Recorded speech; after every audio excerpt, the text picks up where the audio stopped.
ഇനി ഫൈസൽ മുസ്ലിയാർ പറയാണ്, അതുകൂടി ഒന്ന് കേൾക്കണം. KJUവിന്റെ കത്ത് കിട്ടില്ല എന്ന് ഞങ്ങൾക്ക് അതിൽ ഉറപ്പാണ്. അതാ കണ്ടില്ലേ, KJUവിന്റെ കത്ത് കിട്ടൂല എന്ന് ഉറപ്പാണ്. അപ്പൊ പിന്നെ വാദപ്രതിവാദത്തിന് ഒഴിഞ്ഞു മാറാൻ എന്താ വഴി? KJUവിന്റെ കത്ത് കിട്ടണമെന്ന് പറയാ, KJUവിന്റെ കത്ത് കിട്ടണമെന്ന് പറയാ. അതെന്തായാലും കിട്ടൂല. കാരണം ഫൈസൽ മുസ്ലിയാർക്ക് അറിയാം, മൂപ്പര് കുറെ വാദപ്രതിവാദങ്ങളിൽ ഇരുന്ന ആളാണ്. മുജാഹിദികളുടെ ഭാഗത്ത് നിന്നപ്പോ വാദപ്രതിവാദങ്ങളിൽ ഇരുന്ന ആളാണ്. അദ്ദേഹത്തിനറിയാം അങ്ങനെ കത്ത് കൊടുക്കുന്ന ഒരു രീതി KJUവിനില്ല. അപ്പൊ പിന്നെ വാദപ്രതിവാദം നടക്കാതിരിക്കാനുള്ള വഴി എന്താ? KJUവിന്റെ കത്ത് വേണമെന്ന് പറയാ. മുസ്ലിയാർ എന്നത് അംഗീകരിക്കാൻ അത് ഏതെങ്കിലും നിലക്ക് വാങ്ങണം എന്ന തീരുമാനത്തിൽ തന്നെ നമ്മളുള്ളത്. കിട്ടൂല എന്ന് ഉറപ്പുള്ള കാര്യം എങ്ങനെ ഏതെങ്കിലും നിലക്ക് വാങ്ങല്? അത് വാങ്ങാനുള്ള വഴി മുസ്ലിയാർ പറയുന്നുണ്ട്. സെക്രട്ടറി മുമ്പിലാണ് മുമ്പത്തുണ്ടാവുന്ന എത്രപ്പെടും സീലൊക്കെ ഏതായാലും കൈവശം ഉണ്ടാവും. പല KNMകാരും മാറി മാറി മാറി അദ്ദേഹത്തെ വിളിച്ചിട്ടുണ്ട്. നമുക്ക് എന്താ കത്ത് കൊടുത്തൂടെ? തൽക്കാലം ISM കത്ത് മതി നോക്കുന്നത്. നമ്മൾ വിചാരിച്ചാൽ ISM ഒരിക്കലും KJUവിന് മേലെ പോകാൻ പറ്റില്ലല്ലോ. ഏറ്റവും ചുരുങ്ങിയ കൊട്ടപ്പുറം വാദപ്രതിവാദത്തിന്റെ ബുക്കൊന്ന് വായിച്ചു നോക്കണം. KJUവിന്റെ മേലെ പോയതുകൊണ്ടല്ല ISM ചർച്ചയ്ക്ക് വിളിക്കുകയും ചർച്ചയിൽ ISM കത്ത് കൊടുക്കുകയും ചെയ്തത്. അന്ന് ISM KJUവിന്റെ മേലെയായിരുന്നോ? KNM കത്ത് കൊടുത്ത എത്ര സംഭവങ്ങൾ, ISM ശാഖകൾ കത്ത് കൊടുത്ത എത്ര സംഭവങ്ങൾ, MSM കത്ത് കൊടുത്ത എത്ര സംഭവം. ഇപ്പൊ തിരുവാലിയിൽ തവസ്സുലുമായി ബന്ധപ്പെട്ട് EK വിഭാഗം സുന്നികളുമായിട്ട് നടത്തിയ വാദപ്രതിവാദം, അതിന്റെ കത്താരാ കൊടുത്തത്? മദീനത്തുൽ ഉലൂമിലെ MSM ആണ് കൊടുത്തത്.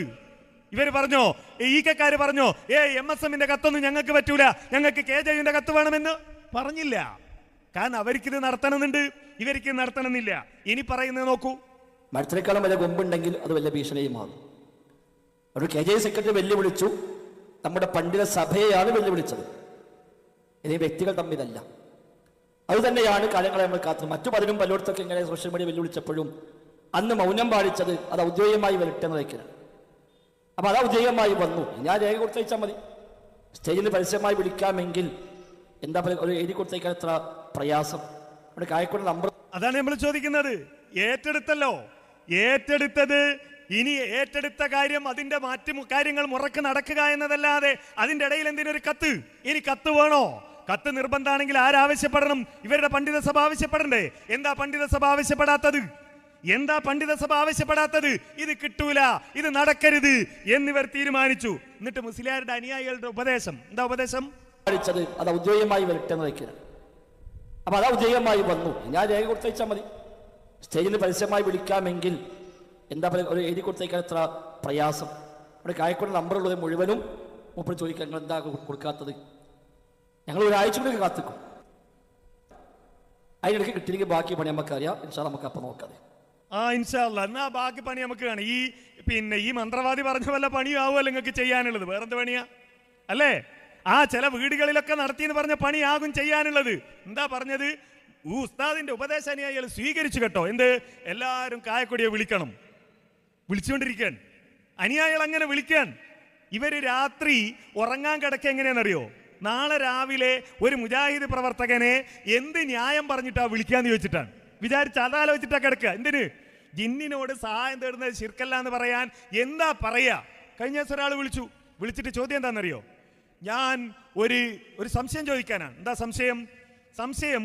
ഞാനൊരു മരുഭൂമിയിൽ അകപ്പെട്ടു, ആരുമില്ല സഹായത്തിന്, കൂട്ടത്തിൽ ആരുമില്ല, എനിക്ക് വഴി അറിയില്ല. അപ്പൊ നമ്മൾ പറയല്ലോ പടച്ചോനെ രക്ഷിക്കണേ, നമ്മൾ പറയൂ, അവിടെ നിൽക്കും ഇയാൾ ചോദിക്കാൻ. അപ്പോ ഞാൻ എൻ്റെ 1 മീറ്റർ അടുത്തുനിന്ന് ഒരു ശബ്ദം കേട്ടു. നീ ആരാന്ന് ചോദിച്ചു. ഞാൻ ആരാന്ന് പറഞ്ഞു. എന്താ ഇവിടെ എന്ന് ചോദിച്ചു. ഞാൻ കാരണം പറഞ്ഞു. നീ എനിക്ക് വഴി കാണിച്ചു തരണമെന്ന് ഞാൻ പറഞ്ഞാൽ അത് ശിർക്കാവോ എന്നാണ് ചോദ്യം. അപ്പൊ ഞാൻ പറഞ്ഞു, സഹോദര, ഈ ജാതി സങ്കല്പമൊന്നുമല്ല ഇവിടെയുള്ള വിഷയം. ഇവിടെ ചില യാഥാർത്ഥ്യങ്ങളുണ്ട്. ആ യാഥാർത്ഥ്യങ്ങളിൽ ഊന്നി നിന്ന് പഠിക്ക്. നീ ആദ്യം വിഷയം പഠിക്ക്. നീ വിഷയം പഠിച്ചിട്ടില്ല. ഞാൻ വിഷയം പഠിച്ചാണ്. പഠിച്ച ഒരാളും ഇത് ചോദിക്കൂല എന്ന് ഞാൻ പറഞ്ഞു. അപ്പൊ അയാൾ പറയാ, നിങ്ങൾക്ക് ശിർക്കറിയാത്തോണ്ടാണ്. ഞാൻ പറഞ്ഞു, നമുക്ക് ശിർക്കറിയില്ല, നിങ്ങൾക്കറിയാലോ, നമുക്കറിയില്ല എന്ന് പറഞ്ഞപ്പോ അത് റെക്കോർഡ് ചെയ്തിട്ട് പുറത്തിടാൻ, ഇങ്ങനെ റെക്കോർഡ് ചെയ്യാൻ പറഞ്ഞു. അപ്പൊ അയാൾ പറയാ, നിങ്ങൾക്ക് ശിർക്കറിയാത്തോണ്ടാണ്. ഞാൻ പറഞ്ഞു, നമുക്ക് ശിർക്കറിയില്ല, നിങ്ങൾക്കറിയാലോ, നമുക്കറിയില്ല എന്ന് പറഞ്ഞപ്പോ അത് റെക്കോർഡ് ചെയ്തിട്ട് പുറത്തിടാൻ, ഇങ്ങനെ റെക്കോർഡ് ചെയ്യാൻ വേണ്ടി നിരന്തരമായി വിളിച്ചുകൊണ്ടിരിക്കുക. ഉസ്താദിന്റെ ഉപദേശം സ്വീകരിച്ചുകൊണ്ട് ഈ ആളുകൾ. നോക്കൂ നിങ്ങൾ, എന്തൊക്കെയാ ഇവർ ചോദിക്കുന്നത്? എന്തൊക്കെ ഈ ആളുകളുടെ വിശ്വാസം? എവിടത്തേക്കാണ് ഈ ആളുകൾ പോകുന്നത്? അതുകൊണ്ട് പ്രിയപ്പെട്ടവരെ, നമുക്ക് തൗഹീദ് പറയണം, പറഞ്ഞുകൊണ്ടേയിരിക്കണം.